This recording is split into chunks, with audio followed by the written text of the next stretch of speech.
sétimo ano. Hoje nós vamos fazer uma revisão de alguns conteúdos que já estudamos anteriormente, né?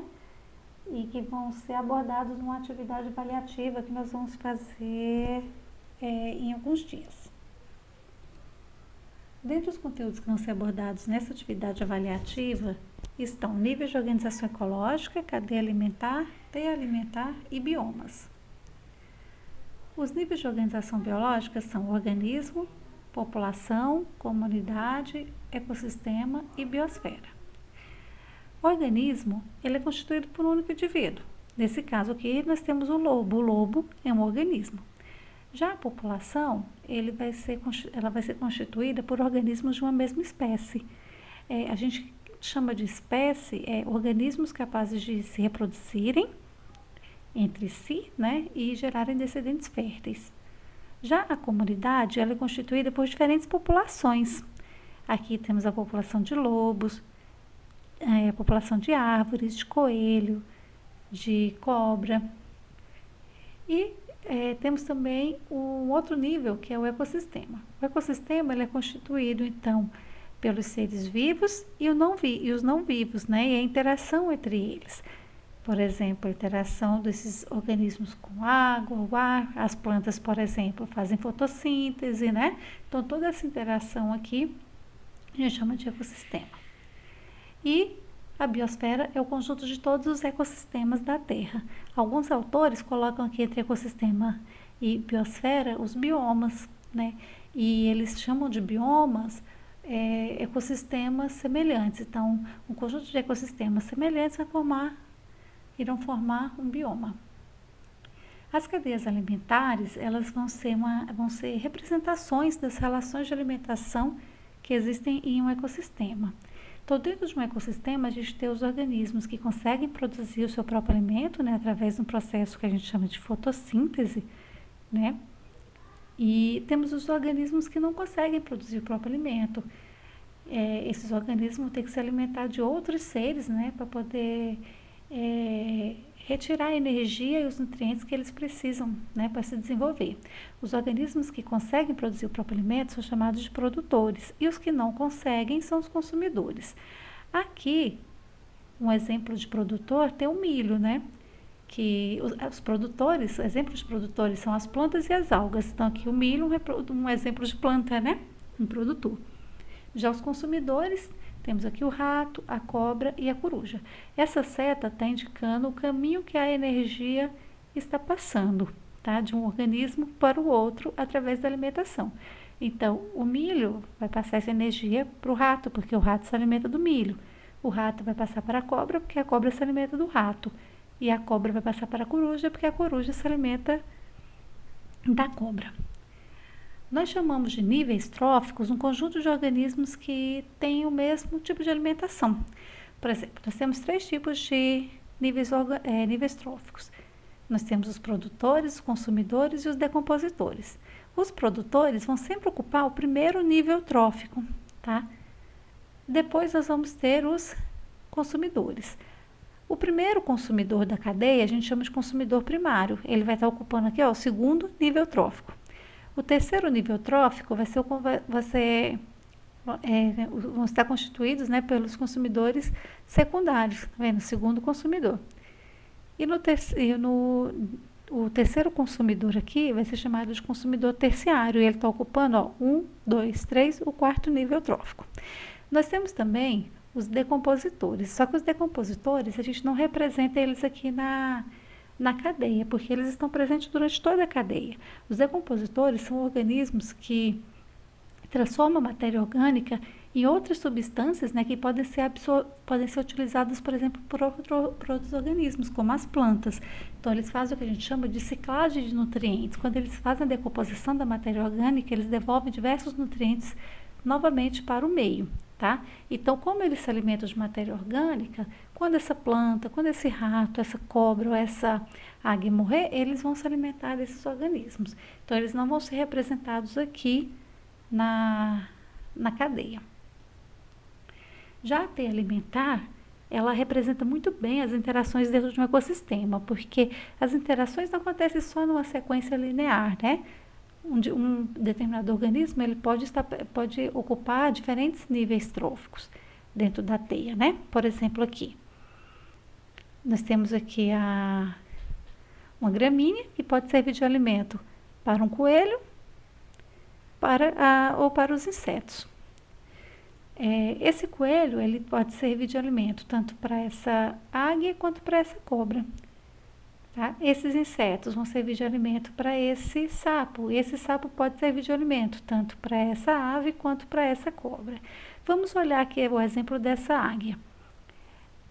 O coelho se alimentou da planta e esse coelho serviu de alimento para essa águia. Se a gente olhar só essa sequência aqui, nós temos produtor, consumidor primário, consumidor secundário.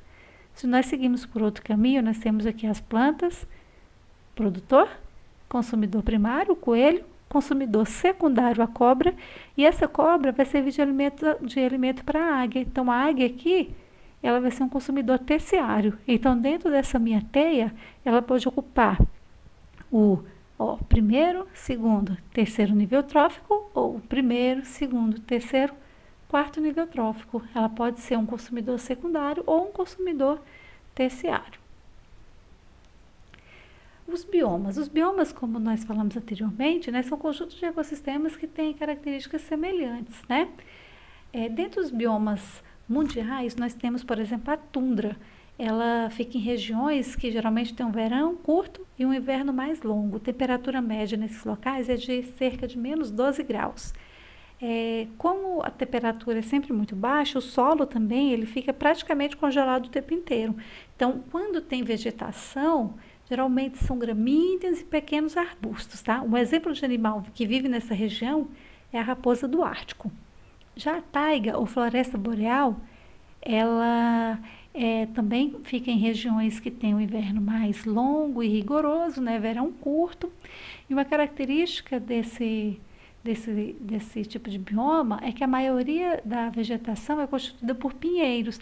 Então, ela recebe o nome também de floresta de coníferas, tá? E animais aqui nessa região, a gente pode destacar a presença de alces e lebres. Já os campos, eles já têm uma variação maior, né, de plantas. No caso, a gente vai encontrar gramíneas, arbustos e poucas árvores. E uma característica dos campos é que essas poucas árvores, elas também ficam bem distantes entre si. A floresta temperada decídua, ela já é encontrada em regiões onde as quatro estações do ano são bem definidas, a temperatura média é de cerca de 11 graus, e uma característica importante aqui é que as árvores, né, que compõem a maior parte da vegetação desse tipo de bioma, elas perdem as folhas durante o inverno. Esse nome, floresta temperada decídua vem disso, de perder as folhas em uma determinada época do ano. No caso das plantas, nessas florestas temperadas decíduas, elas perdem durante o inverno. Um exemplo de animal que vive nessa região é o cervo. Já os desertos ficam em regiões onde chove muito pouco, né? Então, a vegetação e os animais dessa região já são adaptados para esse tipo de ambiente, né? Onde o solo também é bastante arenoso, a vegetação é pouca, né? Tem pouca diversidade e é uma vegetação adaptada para esse tipo de local seco, assim como os animais. Exemplo de animal que vive nessa região é o rato canguru. A savana. Alguns ecólogos consideram ela como um tipo de campo. Só que a diferença da savana para o campo é que as poucas árvores que aqui são encontradas, elas ficam mais próximas. No campo, as árvores ficam mais afastadas. Então, ela tem são constituídas por gramíneas, arbustos, poucas árvores mais próximas, né, de si. Aqui, como animais, nós podemos destacar gnu, zebra, leão. As florestas tropicais são já regiões que ficam em locais de temperatura mais elevadas, chovem praticamente o ano inteiro, né? E apresentam uma grande diversidade. No Brasil, nós também temos o que a gente chama de biomas brasileiros. O primeiro aqui é a floresta amazônica, que é um tipo de floresta tropical, né? Um exemplo de floresta tropical. Clima quente, bastante úmido, temperatura em torno de 26 graus e uma grande diversidade, tanto de plantas como animais. A Caatinga já fica numa região onde as chuvas são mais irregulares, sendo que fica muito tempo sem chover. Então, as plantas, por exemplo, também que encontra nessa região apresentam algumas características, né, adaptativas para suportar essa falta de água. Já o cerrado, ele é um exemplo de savana, ele é até chamado por muitos autores de savana brasileira. Característica da vegetação é a questão de ser poucas árvores, né, e troncos retorcidos. E essas árvores, né, não ficam tão próximas assim entre si.